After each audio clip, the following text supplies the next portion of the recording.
Урматтуу депутаттар, бул жерде мындай болуп атат да, түнкү тыныгуу жөнүндө. Жакыныраак сүйлөп коесузбу микрофонго? Түнкү тыныгуу жөнүндө болгондо бул жерде азан айтууга дагы чек коюлуп калышы мүмкүн.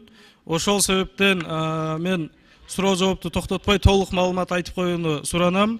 Ошол эле учурда мынакей курулуш тармагында дагы кечки саат 10-дон токтотойлу деп айтып атат да. Бүгүнкү күндө мына 1-июньдан сентябрга чейин Бишкек мэриясы тарабынан, транспорт министрлиги тарабынан курулуш чоң грузовой машиналарга жүрүүгө чектөө коюлган.